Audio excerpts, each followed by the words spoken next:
it even credible? If the primaries is not even credible, so what is the credibility of the main elections? So that's like that's what that's what's been on my heart really concerning this whole thing. The thing about the primaries, I personally think that there's an element of corruption. One of the, she has that connection. So, you can't just appear from the blues, So I think that the process should actually be free, should be fair. I was encouraged when I saw a lady, I think Kwara State, she's a very young lady. She picked up a form yesterday or 2 days ago. And a lot of people on Twitter started to speak to her. Oh, where did you get money for the form? Where did you get money for the form? Oh, who are you? Who is your father? That was the question on Twitter. Yes, this morning, saving money, seeking support from uncles and aunties, that she wants to do this. This is her dream. She wants to even use the opportunity to address this issue now. By extension, look at what is happening in Ogun State now. The governor, the incumbent governor, is contesting, and then there is another woman in the party that is contesting. Recently, there have been some kind of friction between both sides. They are both members of the same party. So the fact that somebody is coming outside to contest is not your enemy. So you should not send talks after a political aspirant should not send talk after another one. It's so barbaric. Yes. What are you scared of? What are they scared of? Why don't you allow the masses decide? So I'm using this as an extension. If you know you're a politician, you're a governor, whatever you are, and you are sending talks after other candidates, then shame on you. So what do you think? How can we take our primaries seriously? The description that Ruth just gave is quite instructive. The fact that there are types of delegates, I've never heard that before. It just shows how political ignorant, most people are. And I'm not going to be quite honest with you. Because, there's this case of apathy where you're not just really interested in the process because you know that the process is already rigged against you. So think about the whole concept of having type of delegates, one former governors, former political holders, political office holders, people that in the first place should not even be allowed to even move near anything near politics. They are the sort of the constitutionally the mandated ones to be there. And the other ones that are not chosen from the convention. How was the convention designed? How did they decide who should be at the convention and who shouldn't be? At the end of the day, it just starts to become clearer and clearer. That this whole game is just a game of, highest bidder, who has the most money to spend. Whoever they're saying has claimed, whatever number of delegates before, the primaries is clearly doing that with money. So the system is rigged against you already. It's designed to fail. Once the system is designed to fail, there's no need trying. What you must do is go back to the drawing board and redesign the system. Shut down the system and redesign it. There's no point trying to, can't keep doing the same and expecting different results. It's not possible. That's insanity. And that's clearly, the case. It's just this, joke of insanity that happens every 4 years. Okay, so there might be a limit to what we can do, but we hope that our delegates would select the right people for us so that we can vote them in during the general elections. So Shola is up next after this break. Following the approval of the electoral bill, INEC has updated its schedule, giving political parties between April 4th to June 3rd to conduct primaries. This means that political office holders interested in vying for positions must resign by June 3rd. Section 84, sub 1 of the Electoral Act provides that no political appointee at any level shall be a voting delegate or be voted for at the convention or congress of a political party for the purpose of the nomination of candidates for any election. Consequent upon President Buhari's directive, anyone in his cabinet who is vying for public office must resign on or before May 16, 2022. Those affected by this directive include the governor to the central bank, Mr. Emefiele, Minister of Transportation, Mr. Rotimi Amechi, Niger Delta Affairs Minister, Mr. Godswill Akpabio, Minister for Labour and Employment, Chris Ngige, Minister for Science, Technology and Innovation, Ogbonnaya, State for Education, Emeka Nwajiba, and for Petroleum, who have all joined the presidential race, on the platform of the All Progressives Congress, APC. Others are the Minister of Justice and Attorney General of the Federation, Abubakar Malami, who is vying for the Kebbi governorship seat. Minister of State, Mines and Steel, Uche Oga, who is running for the governorship position in Abia State, and the Minister of Women Affairs, Pauline Tallinn, who declared their ambition to contest for a senatorial seat in Plateau State. Following the President's directive, 4 serving ministers have resigned, whilst we await a compliance of the directive by the others. While it is a standard norm on every democracy to vie for office, it will never be in the public interest for political appointees to stay in office once elective interest has been indicated. So what do you guys think about the political office holders vying for presidential positions and other positions? For me, I think they are Nigerians, qualified Nigerians, and they should vie for elective positions once they meet the criteria. That's one. But 2, I think that since the law says they have to resign, they have to abide by the law and follow through to the letter. Because by not doing so, by contesting the law at this stage, it just indicates how their character, just an indication of their character. Because that just means that they would always flout the rule of law if and when they get into an appointed position. That's my take. Well, to me, you are right, but I would, 2 of the candidates there, I'm talking of the Attorney General and the CBN governor, the 2 of them are handling something sensitive. They are not supposed to be politically exposed. Exactly. As a CBN governor, you have no business with politics. It's wrong. You shouldn't have that Even as as ambition. It's wrong. You shouldn't even think of buying a It's nomination wrong. form. So I don't know what we're talking about. But here. the We're gov- entertaining, Well, it doesn't stop them from doing what it. kind of precedents are we setting for the future? Is it not a shame? It doesn't stop them from doing A it. central bank, the governor of central bank is supposed to be non-partisan. You shouldn't be interested in politics. Former governor of Central Bank is now the current governor No, of that's a different what's the case. name That's of a different Anambra case. State. So it shouldn't. They should be able to vie for a It's political different position. case. It's different. If you had resigned some Years ago. it's a different case. Yeah, Not again, that you are still in the it's corridor. true. Why should what you do just- mean? That's why they have to resign. It's That's not why there's a even law that says they it's should too resign. close. It's too close. It shouldn't even be in his, it shouldn't be in his It's not plan. even in this plan In now. his plan. Yes, it's true, really, because if you think about it, that tells you how much, politics. Yeah, I mean, it's a business here, but it's become almost like, so politics should be driven by vision. It should be driven by vision, leadership. So it shouldn't be driven by money. So, but resigning now means that, oh boy, it seems that we leave this work and go and do this one where I'm going to have opportunity to, so I get where Elijah is coming from and I get where you're coming from. But I also think that his position is too sensitive to just quickly want to resign at the dying minute just to get the form. So if he's going to make that decision, maybe he has left office maybe a year ago, or, but I mean, at the nick of time resigning, again, we can have we can have contrasting views around it, but the truth is, being the CBN governor is a very strategic position in the nation. And leaving that to vie for, I really even wish I could sit with all of these people. Okay, guys, leave all the sham, leave all the, what's all those buzzwords? I am the man of the people, I'm tested, trusted, and all. Leave all those rubbish. Why do you really, between us, unscripted, X-rated, right? Why do you want to really get on this seat? And you would probably hear, if we can even have like a meter that measures the intent of the heart, you probably see why people are going for, things. And that's why we're having the whole drama. Because, even a rat knows that it's drama that's happening. Please, I have a question. It's just crazy. Is the CBN governor a card-carrying member of any party in Nigeria? Allegation says so, and that's Which where the is issue wrong. is. So it's wrong for him to do that in the first place. But for you to, You're supposed to be neutral in a way. Yeah, you're supposed to be a Yeah. neutral person. Politician. When Soludo was the CBN governor, he was a professor, he was an academia, went into the banking sector, he was a professional.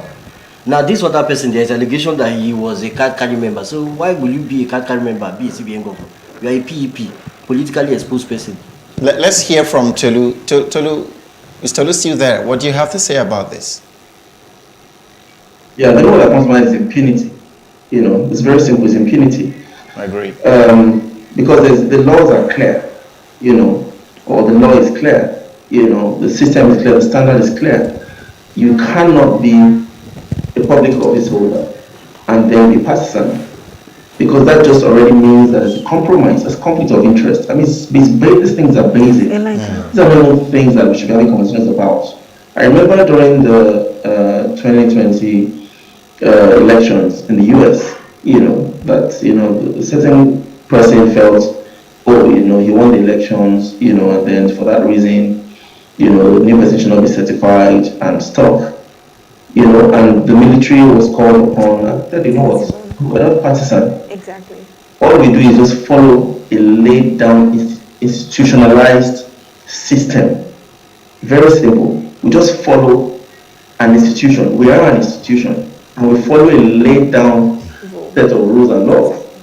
Do you understand? We don't even have to have a conversation with anybody. These laws are already laid down for hundreds of years.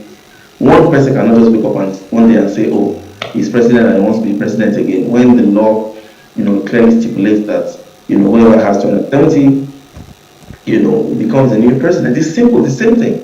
If you're a public office holder and when you took the oath of office, you were told that one, you can't be partisan, two, you cannot contest elections, three, those things were there, and you signed the dotted line.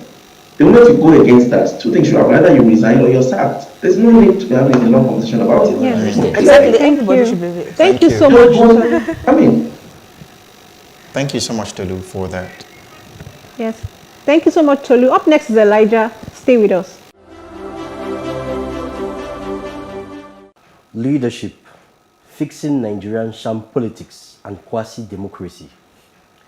In light of the recent happening in the Nigerian political arena, the presidential race has been seen as a gateway to personal enrichment or cabal supremacy as opposed to repairing the failing system. Issues like poor educational systems, deteriorating security, poor health care, and the rise in mortality rate in the nation is being treated as secondary. And satisfying selfish political ambitions is placed above human and national development. In situations like this, it is obvious that Nigerian democracy is quasi and upturned to the extent that the people which makes up the government do not count.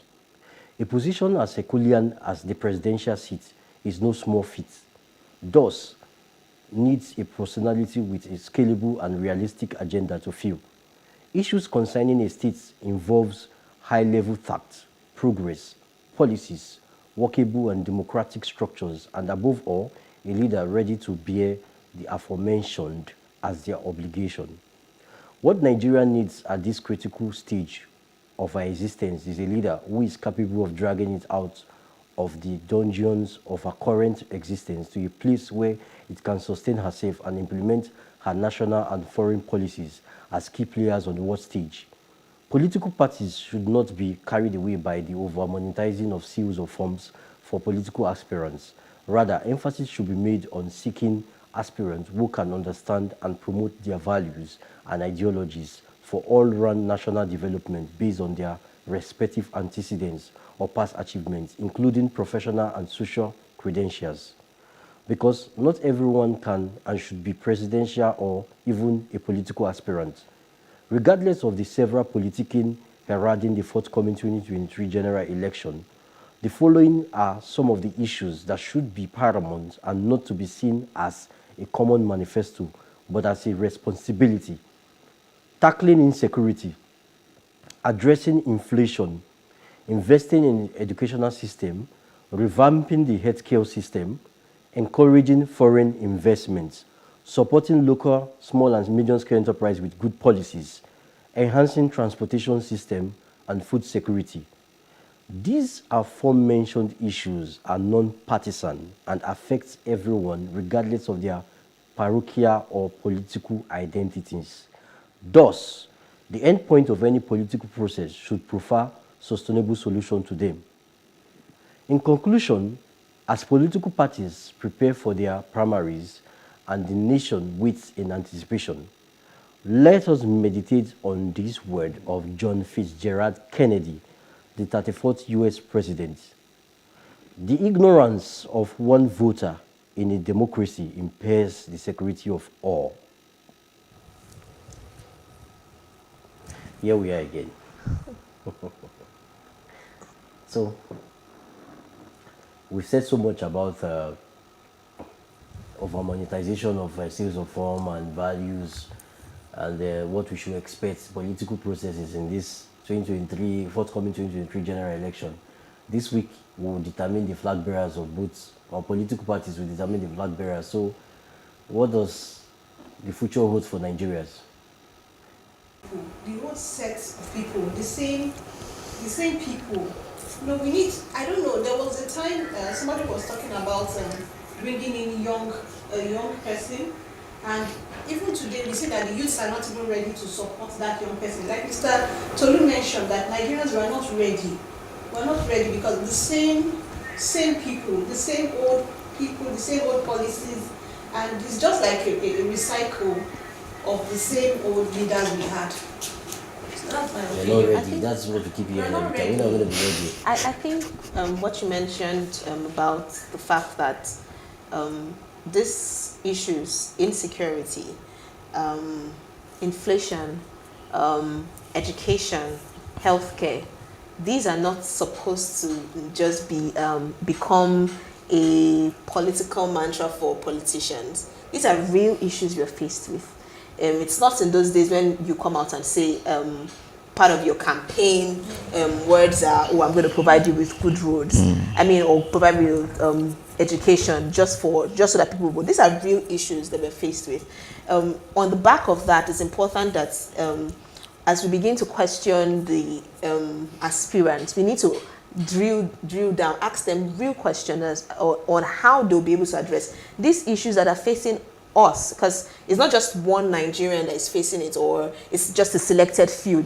There was a time it used to be just a selected few, but now it has extended beyond the selected few. It's across the nation. Everyone can, one way or the other, at least have heard or either have heard or either is a victim, or has known a victim, or has a victim in his family that has faced one or more of these issues. So these are real issues that we're faced with as Nigerians. These are the questions that we need to begin to ask these guys to know how well they will address it as they vie for these political positions. You know, I saw a video on Twitter, and I think it was a Shonwolu food project somewhere around Oworonshoki, and those Oworonshoki boys aren't smiling. And it just came out, and they destroyed the canopy, everything, and they're saying, you know, it was a woman that was, you know, presiding the whole thing, and I think they would have beat her up if it was a man. So they probably just gave her that respect because she was a woman, but they had to scatter all the umbrellas, and they kept shouting, "We don't need any food this time around. No food. Don't give us food. You know, take your coolers. We're not hungry." I mean, these are like roadside people, you know, the regular touts and all. And for me, it's a good light. It's a good information. I mean, of course, like Ruth said, we're beginning to come out from that learned. In fact, we're already in learned helplessness, where you just get into that space. They tell you, we're going to fix the road, we're going to give you electricity. Well, you've heard that is now like cock and bull stuff. And then you're beginning to now come out of learned helplessness and say, you know what, I'm going to start, you know, doing something in my own space. But it still boils down to what Tolu would always keep saying. I think Eniton has also said that on the show, is values, right? When you say I'm not after young people getting into power. It's not about young people, old people. It's about having the person with the right frame of mind. The person could be 60, I don't care, right? So, I mean, we all know that before you get into the polity, it takes a lot of hurdles to climb. I mean, I can't just get into the polity and say I'm vying for the president, except I just want to joke around, right? So it takes a lot of hurdle. And if we're going to get a chance at the seat, that's supposedly we young people that believe that we can make a difference, I think we'll have to start like immediately, you know, getting involved at grassroots, you know, local level. And this is me saying it openly. I mean, in these coming elections, I'm probably going to, I'm not running, but I'm probably going to get involved more often, you know, get attached to a party, understand how it's done, just understand the process flow, really. I'm going to get, I mean, I reside in Yaba, so I'm just getting involved in the whole Yaba stuff, understand what's going on there, how are they getting the local government chairman, what's the process, asking questions. That's like my first shot at just understanding what's happening. Maybe by next 4 years, I'll get, a bit deeper into it. But I just want to understand how this thing works. And that's my own way of saying I want to start paying attention to things like this. That's good. For me, I would say politics should not distract governance. We need good governance to fix this problem. So when they are talking about manifestos are not just sweet talk, weighing us. We are not weighing us. It's not a romance scene. We are not here. We make business. So let's find how to get people that will uphold principles of good governance to solve the problem. All right. We thank you for your attention while the program lasted. We hoped our conversations resonated with you and that in some small way encouraged you to contribute to your immediate environment. Little drops of water, they say, makes a mighty ocean. Do not forget that the advocacy continues on our social media platforms on Facebook, Plus TV Africa, hashtag The Advocate NG, and on Twitter and Instagram at Plus TV Africa, hashtag The Advocate NG. To catch up with previous broadcasts, go to plustvafrica.com/The Advocate NG. Do not forget to subscribe to our YouTube channel, Plus TV Africa and Plus TV Africa Lifestyle. Join us next week, same time on this station. Let's keep advocating for a better society. See you next time. Bye.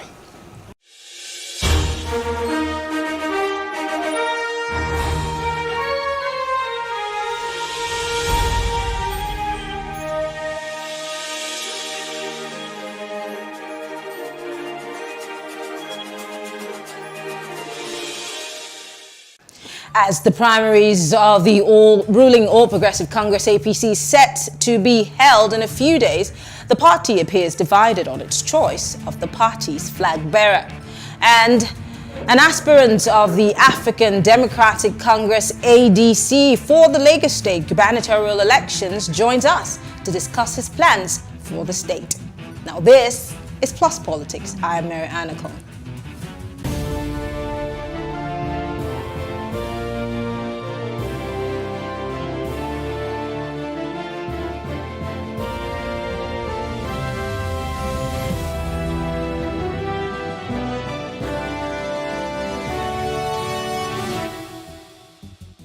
Now, there are strong indications that the national officials are divided over a plan by President Muhammadu Buhari to pick his preferred candidate for the presidential ticket in the party. Now, the APC National Vice Chairman Northwest, Malam Saliu Lukman, in an open letter to President Buhari, warned that picking a successor would be costly and risky for the president and the party.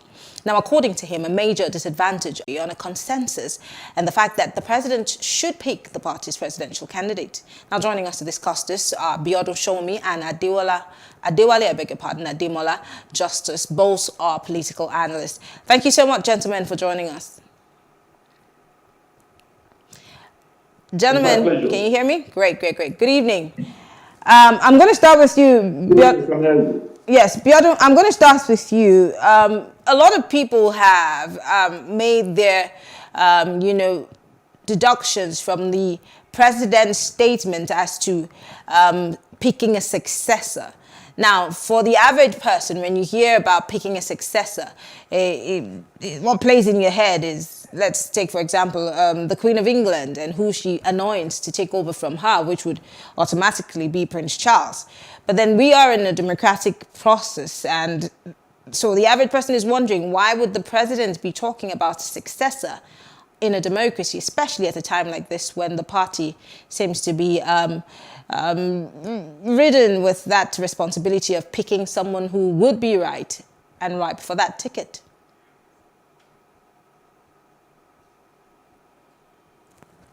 Mr. Shomi, can you hear me?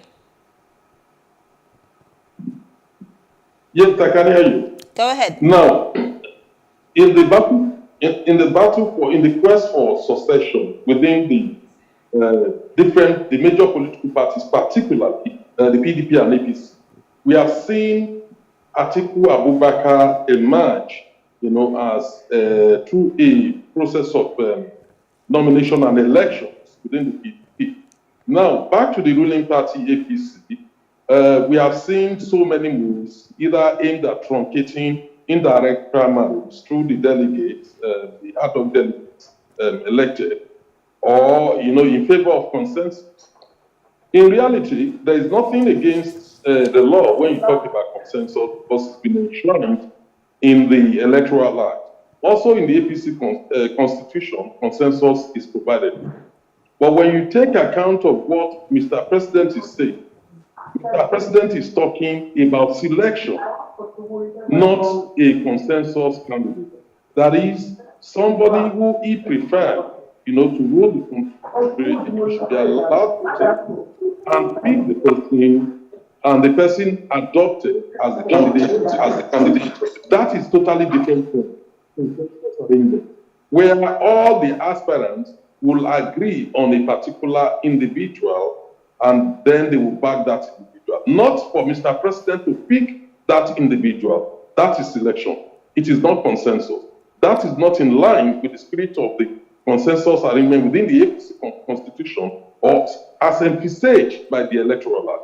So therefore, what Mr. President is seeking to do through selection is not only anti-democratic, it undermines, internal party democracy, and it is a mark of a leadership suffering from democratic deficit. So there's no way how, in today's democracy, a president can unpick his own successor and ask his party to abandon delegate voting and just embrace the person. It marks of some elements and a reminder of the history of leadership of Mr. President, which is dictatorial military rule. That cannot be done in a democracy.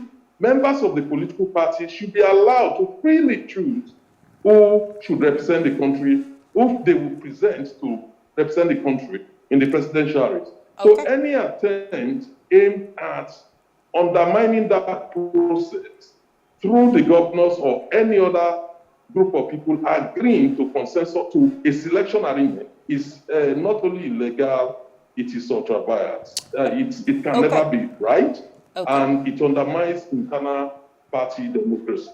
Let me come to you, Adewale Justice. There are many who have made the analogy that, former President Olusegun, I mean, they're also saying that this is something that has been happening even at the state level, where governors impose their candidates on the party, and then the party plays along. So why should we be criticizing Mr. President if this has been the modus operandi?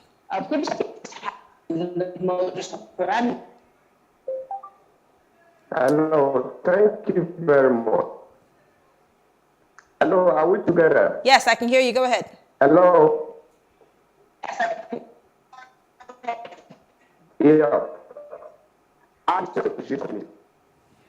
Mr. Justice, I think that we're having a connection problem with you, so I'm going to let you go, and we'll try to see if we can get you on another line so that you can be clearer for us. But let me come back to you, Mr. Shomi. I'm tossing that question to you because this is a follow-up to what you just said. There are those who are on the other divide supporting Mr. President. And like you also mentioned, it's been happening in states. Nobody has criticized that. Why should we be criticizing Mr. President?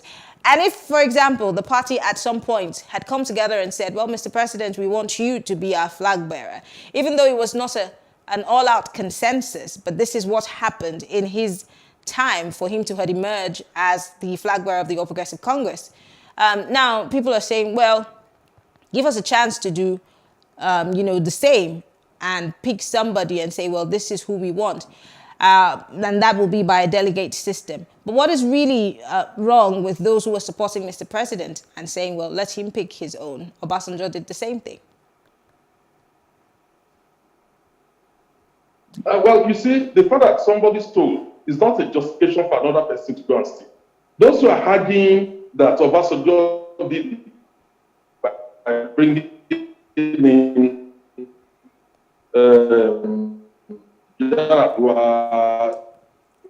Jonathan et al. Forget the facts of history.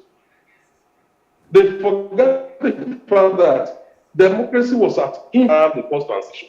We are expected going back in history, in times, failing to learn anything from what happened there. When Obasanjo, did that, what eventually happened to the regime that succeeded? Yar'Adua was a sick man. He was brought in. Is that succession plan? Is that what we want to start emulating now? Not only that, they should go to the states and name, apart from Lagos State, where we've been able to have a smooth succession plan, there is no other state in the country where the incumbent governor, try to influence or impose the successor. And we've never had peace. No, go and check what happened in Anambra State between Obi and Willie Obiano. Go to Imo State between Oji Uzokalu and Theodore Uzokalu. Theodore Uzokalu was in prison. He was chief of staff. Oji Kalu brought him, make sure he won, from prison. What happened? They fell apart. The same story is everywhere. We remember the last election in Ogun State. The governor Amosun backed a particular candidate who eventually, did not make it. Attempts by governors, to impose successor has failed in many states and has succeeded in many states. But at the end of the day, we've never seen any peace. The John Lagos State, which is the only example you have in the whole country. And when it comes to a country as big as Nigeria, with over 200 million people, how can one person decide who would be the candidate of a political party that boasts that it is the biggest in Africa? They're talking about over 50 million membership. And how can one person be allowed to do that? What Buhari is talking about is selection. That is totally unacceptable. It is undemocratic. What we are talking about is if they want to do consensus statement, they must get all the aspirants to agree. All of them. Otherwise, it will be illegal. So there is no room for what Mr. President is trying to do, trying to succeed himself. It reminds me of what Abacha tried to do with the two political parties, NRC and SDP, one to the left, one to the right, and wanting to transmute himself. Why would the serving president want to impose his own successor? What is he hiding? What is the problem about it? Why can't the delegates be allowed to choose? In fact, if you go back to 2015, how did Mr. President do it? He contested the primaries against Atiku Abubakar within in the APC. And that was how he emerged. So why can't we build on it? Why do we want to go back in time, to the infancy stage when Obasanjo did it? Why can't we build, on what they did in 2015 when they deepened internal party democracy? And if we can't deepen it, sustain it at that level, rather than going back to an era of imposition. And that is what I think Mr. President needs to be mindful of. You've asked very interesting questions, but I think we have Mr. Justice back on the phone. Mr. Adewale Johnson, I'm sure you can hear me. So let me quickly go to what Mr. President said, and I'd like to quote him. The President explained the qualities of his successor, the qualities that his successor must possess, and also went ahead to sought the backing of APC governors in picking the party's presidential tickets. I quote, "I wish to solicit reciprocity and support of the governors and other stakeholders in picking my successor, who would fly the flag of the party for elections into the office of the President of the Federal Republic of Nigeria," the President urged the governors.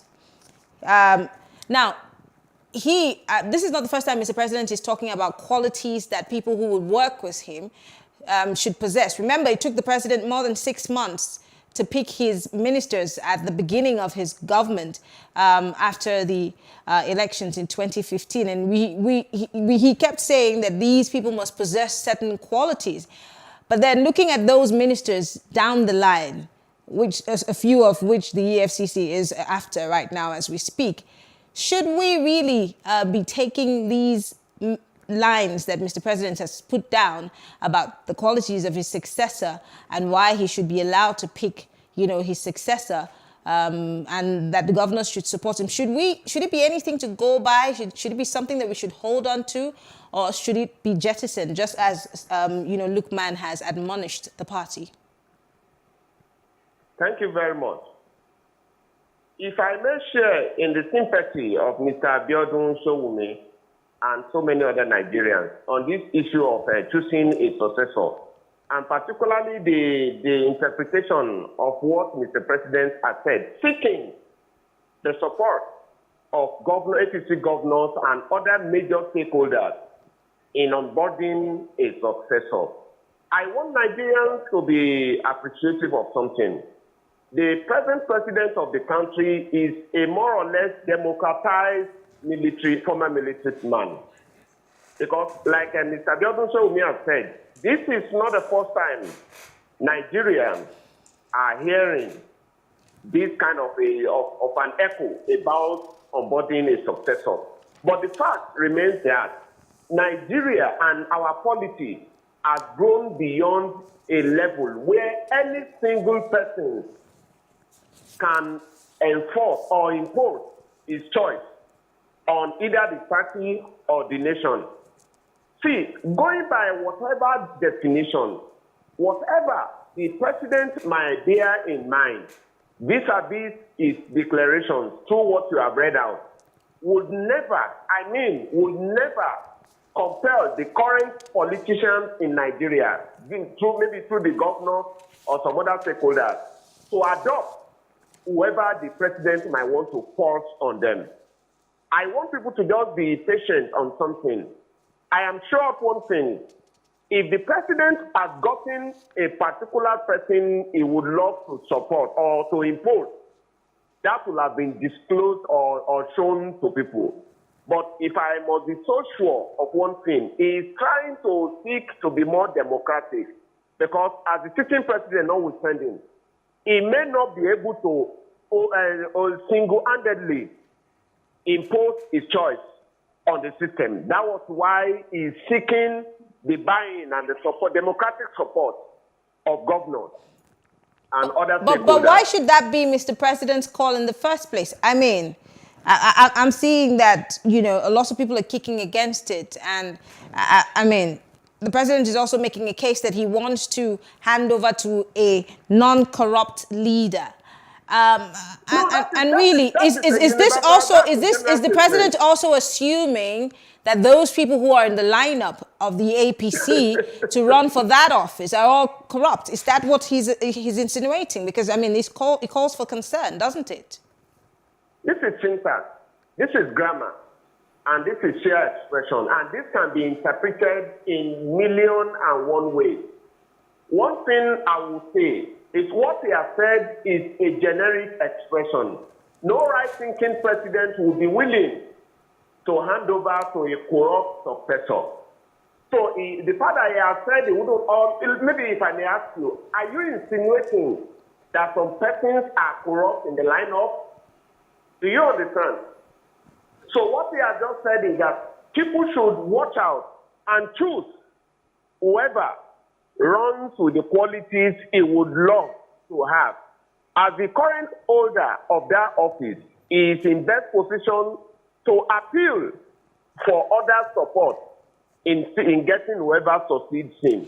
Isn't that too late in the day? And don't get me wrong. The president had canvassed for votes from Nigerians in 2014 based on the number one thing, which was fighting corruption. Number two, he was going to fight terrorism. Number three, he was going to give us employment. I do not know any of those things that has been really done. And so if the president is saying he wants to hand over to a person that is not necessarily corrupt, isn't that a tad bit late in the day? And how can he, Mr. President, be able to tell who is corrupt and who is not necessarily? And I'm asking because of the people who surround Mr. President. Yeah.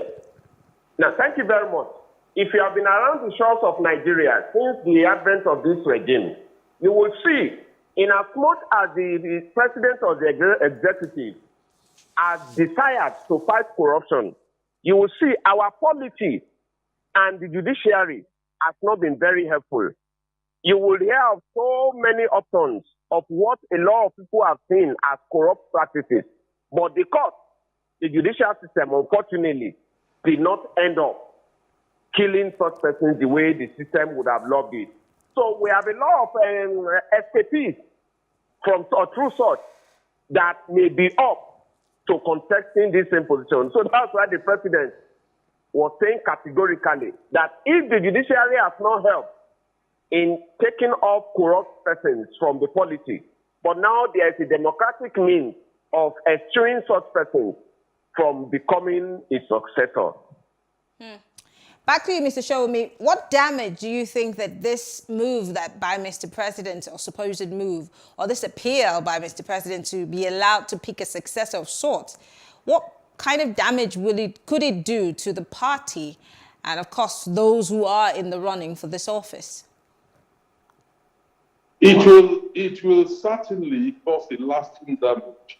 If Mr. President is allowed to do what he's trying to do, in the sense that, one, we should not forget that we are not in a monarchical system.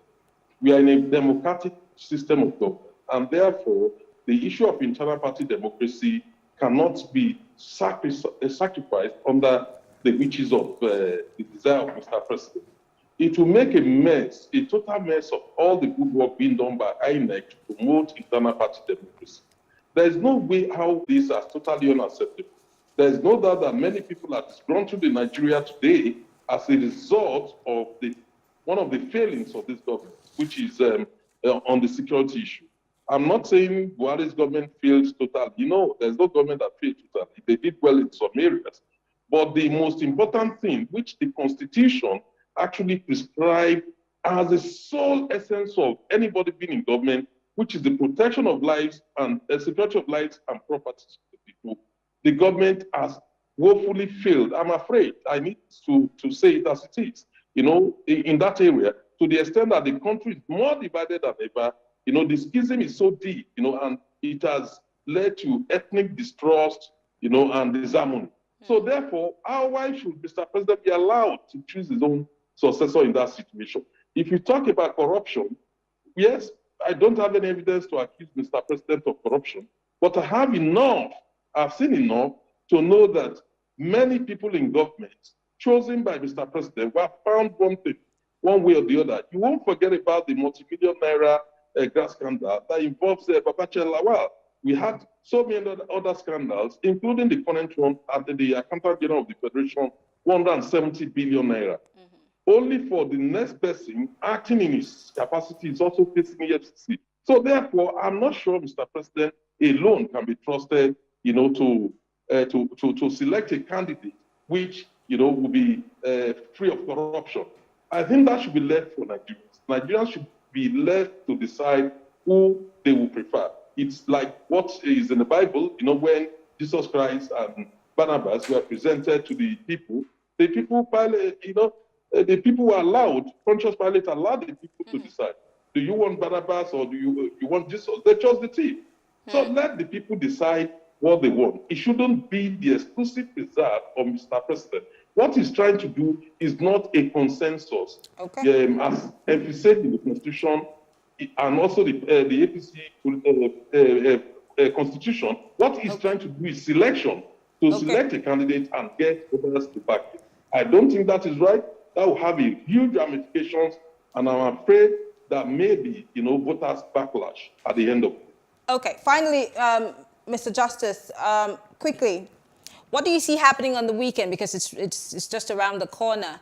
There have been so many, you know, people have made all kinds of assumptions as to who the president wants to give, you know, his vote or support to.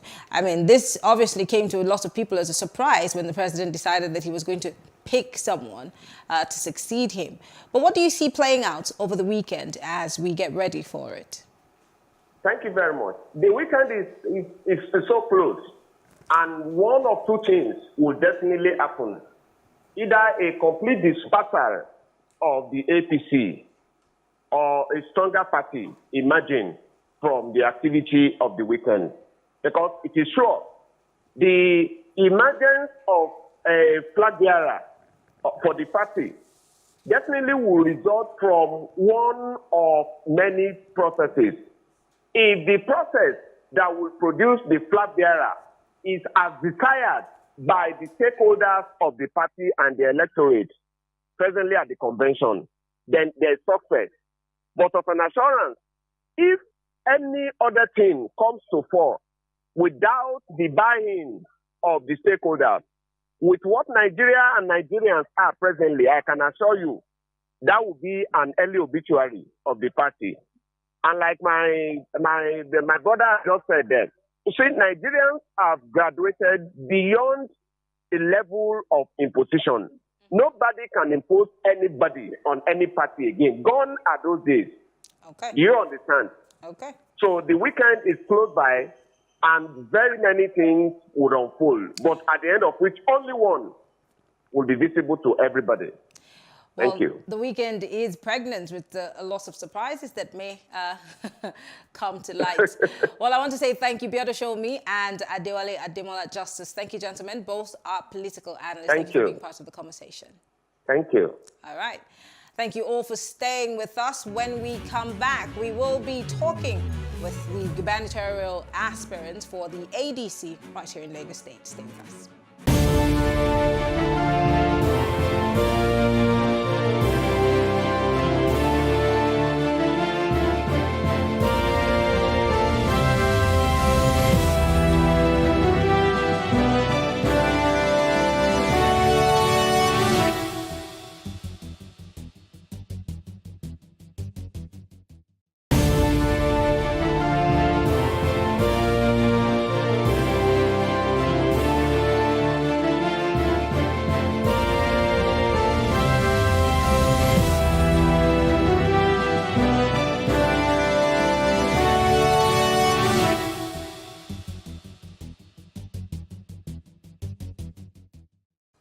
On the 11th of March 2023, residents of Lagos will troop out to vote for their governor. That's one of their choice.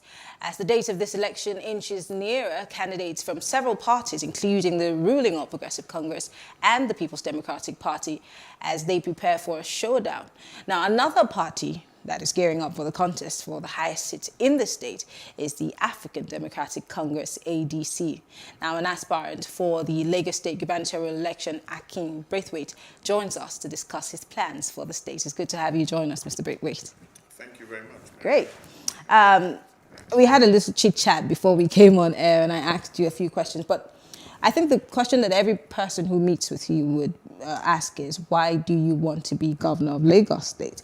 And what made you decide? I mean, because it had to take a lot of things for you to say, well, I want to run this very chaotic state. Because I'd like to stop it from being chaotic. I'd love for this state to be the kind of place that I grew up in, a nice, wonderful city of Lagos, my Lagos.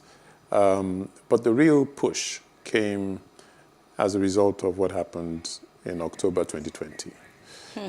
Which anybody who was in Lagos then, that was an experience and a half.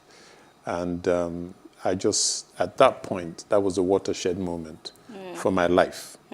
Because everybody around me, in my household, friends, neighbors, were all similarly affected and traumatized. And the question now was, so what are we going to do about it? What's up? As usual, had lots of different comments and people saying one thing or the other. Lots of opinions flying up and down the place.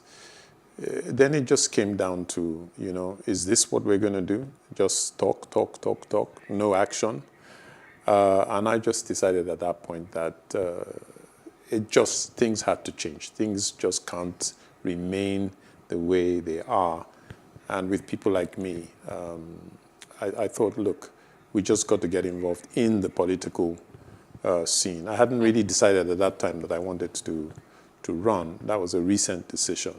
But right then, I decided I needed to get into politics. So it was a choice, either revolution or the ballot box. And I opted for the ballot box. Now, I mean, you do know that the political scene in Nigeria is not as friendly as, it should be. It's not necessarily come on. It's something that a lot of people are apprehensive of getting involved in, but great position. But why do you think that Lagos got to where it got to? I mean, of course, it didn't. NSAS was a ripple effect of something. That's why we had the NSAS. But like you said, it's your Lagos. How have you contributed to either the positive parts of Lagos or the roles what roles have you played in making Lagos either better or where it is? I don't want to say worse, but where we find it right now. Certainly, I would count myself as one of the persons who has played a positive role. If you're either using an Airtel line or an MTN line. We're going to send you an invoice for mentioning those brands on our show. Point of go fact. Ahead. A fun fact. You would definitely have benefited from my involvement. I was one of the pioneer people that was involved in bringing telecoms, into the Nigerian space. It was a very, very interesting period. And certainly, I would like to think that by ensuring that we had modern telecommunications, very, very great customer services, that we were able to do something that brought Nigeria and Lagos into the modern age. From that point onward, you would definitely expect that we would now just be moving on a forward trajectory. Today, I'm one of the co-founders of a cloud telephony organization called Kasuku. And I continue to contribute. In terms of the grassroots, I also had I do write children's books, incidentally, yes. So I don't know if when you were growing up, whether you came across the tortoise stories. You didn't? I'm a bit too old. I don't remember. Well, we used to, be taught stories about the wise tortoise. Yes, Ajakba, the tortoise. And so I've written some kind of nostalgic storybooks. But I now use that as a leverage to get into poverty alleviation for children. And we had a program that was running with the approval of SUBEB, which is the State Universal Basic Education Board, and UNICEF, where we went through all the local governments of the state, picking some champion schools, public schools for that matter, and just really helping children to make sense of their world and to understand how they can really get into self-development and help themselves to avoid the poverty trap by learning how to earn, doing various things, even simple things that can earn. And through that process, we were able to get children to start saving money in the bank. We took children on experiences to banks. And, it's been a very, very worthwhile experience. So I see this is very interesting. But if you were to be given the opportunity to be governor of Lagos, there's always that blueprint. People have 10 points, 20-point agenda, being rolled out. What would be your core? What would be at the core of your strategy for turning around, Lagos and making it what you call my Lagos? Okay, there are a number of key critical aspects, and they're multifaceted. Certainly at the core layer would be the civil service. If I had my way, I'd call it the civil partnership, because the concept of civil servant, I think, is an old, archaic one. We really need these guys in the civil service to become our partners. If you've ever had to do anything, in government circles, it can be a real pain. Sometimes you might leave there crying. What can be done in a day, they might take you around the circles, and 6 months later, you still haven't achieved. You try to get the title to land and property and all that kind of stuff, horrendous. So we need a civil service that really is for the people. And clearly, one of the things that they need badly is a change and a review of their remuneration structure. Because I can just imagine that if somebody is earning a wage when the bag of rice was at 3,000 naira and is still earning the same wage with bag of rice now at 30 or something, do you go to the market at all? I do. Right. So I think you can bear witness that rice has gone up like 10 times or whatever since some years back. But then when you talk about wages, you're looking also at the wage bill. Don't forget that maybe states like Lagos might be comfortable with raising that. But then there are also states across the federation that cannot. I mean, we've been here before with the labor, asking for an increase in their wages, and that's been a drag. But there are also people who are saying the civil service is bloated. It needs to be reduced, and there has to be some re-strategizing for it to not be gulping as much money as it is gulping. So that's also a whole kettle of fish to deal with on the other hand. I think we have to be careful how we compare Lagos to other places.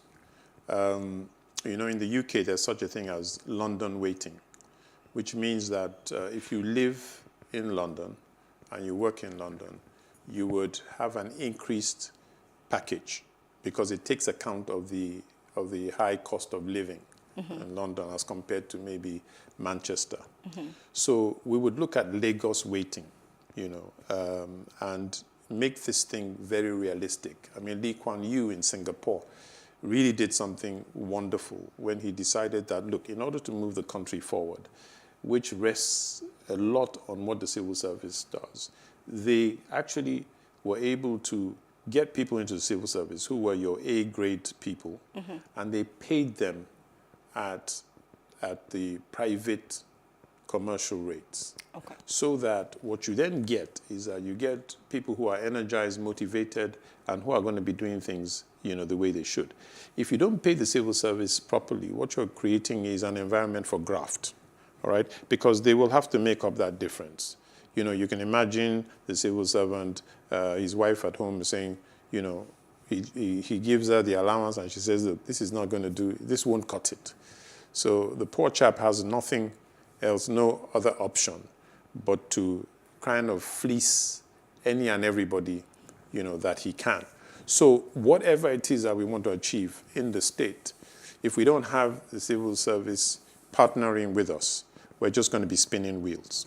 So that would be a major and a core thing. Security would definitely be another core plank and pillar. And it so happens that I've had some police training. Yes, I've had 3 months. Scotland Yard or here? Where? In Scotland Yard or here? You'd be surprised that the Nigerian Police College is actually very, very sound. I mean, the people there I didn't say it wasn't. I was just, so Nigerian Police College and not Scotland Yard. But of course, it's a vestige of Scotland, Yard and the British colonial, hand down. So that training really kind of gave one and prepared one to understand, the issues around security, around policing, and whatever. And there's a combination of things that we will do, in our government, which essentially will be about, it's a multi-layered approach. You have your neighborhood watch scheme, which will plug into So you're advocating for state police? Let me put it this way. I'm advocating for local policing, okay? So local policing, which will definitely incorporate the neighborhood. For the life of me, it's sad that the police are not using walkie-talkies, something as basic as walkie-talkies and communication gadgets. That certainly would have to, be introduced when you have your police carrying the walkie-talkie. So communication is key, down to the neighborhood, layer. The neighborhood watch would be taught about intelligence gathering and proactive intelligence, which is going to now help because you can then identify where the different spots are that are creating nuisances. And then you layer that with these lovely things called drones, because given the size of Lagos, there is no way that you're going to police it with lots of boots on the ground. So you need that kind of cover from the sky, okay? And the drones we can have a blanket of kind of what I would call a security blanket of drones, which will be able to... Politics. Two-pronged question. Why the ADC and not the bigger parties? Again, how do you intend... I'm glad you didn't mention those names because they give me nightmares. And how do you intend to defeat or upstage the opposition, knowing that there is a certain party that has a stronghold on Lagos State? And of course, 2023 is a year where lots of people are expecting that the game will change. But how hopeful are you, and do you really stand a chance? Absolutely, my dear, absolutely. The power lies in this simple anatomy called the thumb. Just by getting people to believe that the power lies in the thumb. Okay? And how do you intend to get the people to believe? Because we hear this all the time, that the power lies with us, the voter and his cards, get your PVC. But how do you plan to defeat these parties who tell you they have more structures, they've been in power for so long, and they know the politics of Lagos? How do you intend to break through?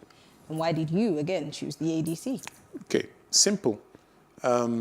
Give people what they want, and they'll do what they need to. Which is, what do you think that Lagosians want? People say, look, I don't have, who am I going to vote for? That's a very, very simple question that we've not been able to answer, that we have refused to answer, up to now. Because the voter isn't dumb, all right? The voter has already shown that they do not like what is on offer. You don't go to a restaurant and they shove something, they only tell you that there's 2 items on the menu. You walk out of there, right? So, but if you go into the restaurant and then they wise up and they realize that they need to give you a very nice entree, then you choose what fits you.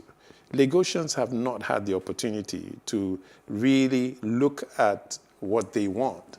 So I'm presenting myself as that nice, caring guy next door who really wants to see Lagosians get what they truly deserve and what they want. Well, on that note, I want to say thank you. Unfortunately, time is not on our side. Right. I want to say thank you, Mr. Braithwaite, for being part of the conversation. You are the ADC governorship aspirant for Lagos. Thank you so much for being here. Thank you for having me. And we will upstage them. Okay. Well, that's all for tonight, ladies and gentlemen. Thank you for being part of the conversation. Plus Politics returns tomorrow evening, same time, and have a good...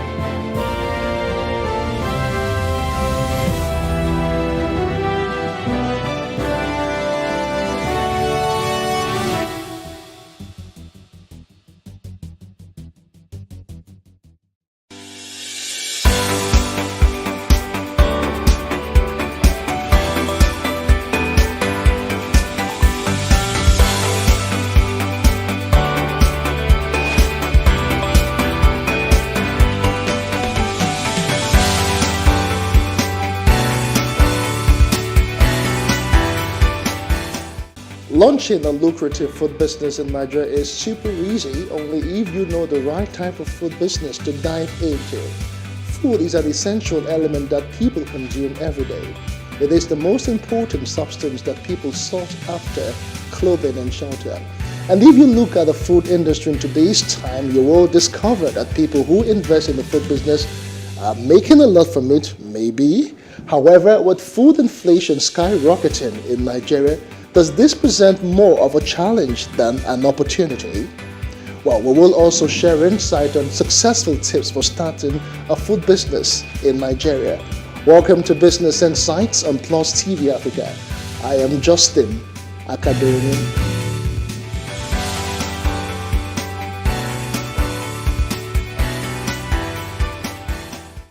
Nigeria commemorated the start of the week by dedicating 2 days to the Eid holidays. However, here are the highlights of stories that rounded up Business Nigeria. Take a look.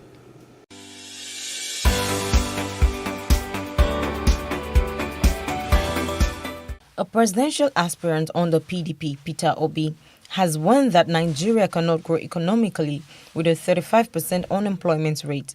Is then urging the federal government to aggressively support micro, small, and medium enterprises, which are the engine of job creation.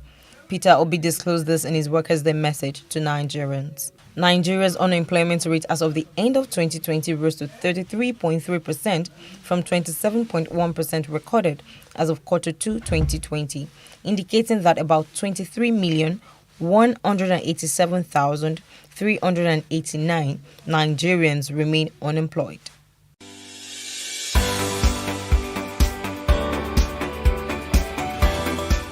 The Minister of State for Petroleum, Timipre Silva, has said that the federal government aims to transform Nigeria into a gas-powered economy by 2030 to address challenges around power generation through gas-powered plants. The minister disclosed this in Abuja at the 2022 public lecture under the theme Inclusive Energy Transition, Key Issues, Investment Opportunities, and Barriers Towards Achieving the Decade of Gas Initiative in Nigeria. He said natural gas is a key resource for energy transition and that it has all the credentials to support Nigeria to meet its commitment in line with the United Nations 17 Sustainable Development Goals.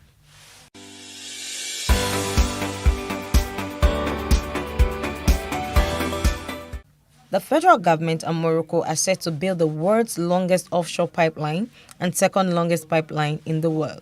This would help to carry gas from Nigeria to Morocco, running across 11 West African countries. This was disclosed by Tolu Ogunlesi, one of the media aides of President Muhammadu Buhari, via his Twitter handle. According to him, the partnership, which is between the NNPC and ONHYM of Morocco, was originally signed by the two countries in June 2018.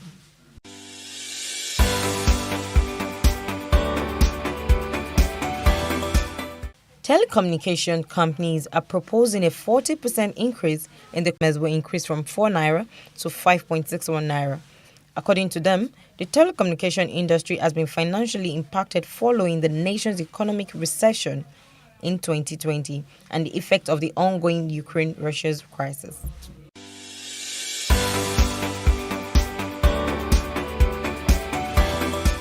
The federal government has disclosed that the second Niger bridge will be commissioned in October and that the Lagos-Ibadan highway will also be commissioned in June 2022.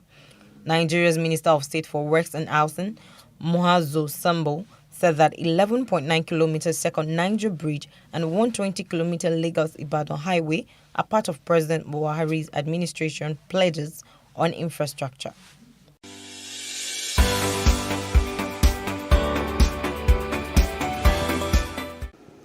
Well, it is no longer news that the prices of foodstuff and other commodities have gone up and purchasing power reduced in recent times. Nigerians are spending much on food. Does this translate to more money for food entrepreneurs, or are they also struggling to stay afloat? Joining me right now to discuss the food business in this inflationary period is Nneka Adesoya. She is the founder and CEO of Super Dishes. Thanks for joining us on Business Insight. Thank you for having me. I'm super excited to be here. It is indeed our pleasure. Let's just dive into it. A lot of people always believe that food business is very lucrative. Is it actually the case, judging by the general hike in prices in Nigeria? Okay, so first off, I'm super excited that I'm in food business, right? But I would say this, that it's pretty much what you believe to be possible. You know, I mean, someone can say, oh, okay, food business is lucrative, and for somebody else, it's not, you know, it's not as lucrative. So it's what you believe to be true, what you believe to be your reality. And I'll say that for my reality, you know, being in food business for way over 10 years now, right, I would say that it's a thriving it's a thriving arm of business if you choose to make that your reality. Okay. Speaking of your reality, it sounds very interesting. Maybe I was just jumping the gun, as it were. Can you tell us how you actually started this? Is it something that you've always wanted to do?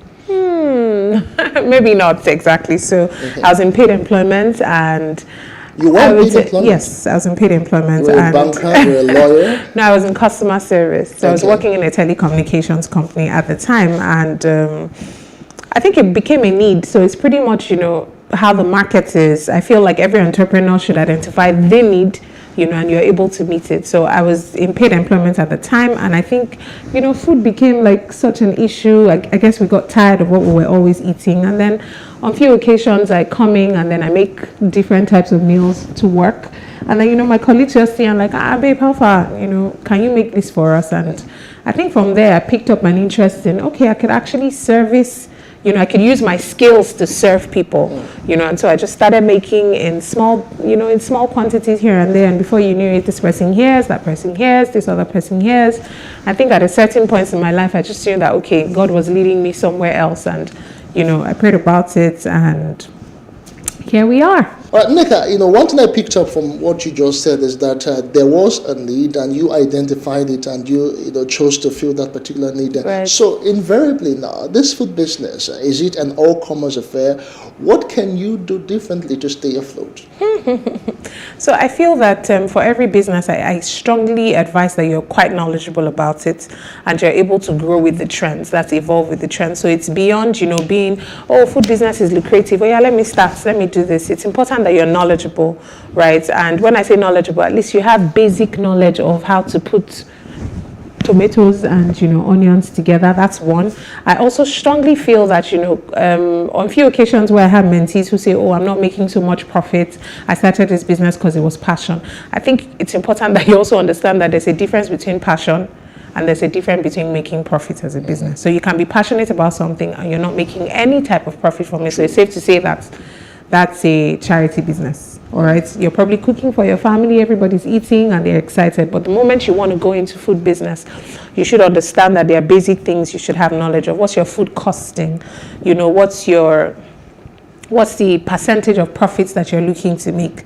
It's not necessarily because I put 1,000 naira. At the time where I started years back, it was easy to say you're putting 1,000 naira into the business and you're going to get 2,000 naira. But it's way different now because things are way, more expensive than it used to be. So I strongly advise that, it's not for everyone. Food business is not for everyone. But if you're able to understand what is required, to run a business by having basic knowledge of, putting your ingredients together so that it can serve the masses and then it appeals to them. And then two, your food costing. Get your costing right. Getting your costing right. It's so key. Getting your costing right. How much would it cost me to do this? Some of the basic things that we leave out, which, at the end, by the time you put them together, you realize that, oh, this is what's taking out my money. This is where I can cut costs. This is where I can reduce, wastage. This is, so those are basic things I feel that everyone who's going into food business should know. You should know your basic overhead but costs. Then you should know how to cook. Because I wonder sometimes, people operate restaurants and eateries and canteens and all of that. But you find out that when you eat those food being served at or being sold at those places, they're not really delicious. And I wonder how you open a restaurant when you actually cannot cook. How does that work? So I know that, life has evolved and life is evolving as it is. But like I said, I think it's important that you have basic knowledge of what type of business you're doing. Okay. So, I would bring it to fashion. So you have, certain persons who are in fashion industry who don't necessarily know how to sew.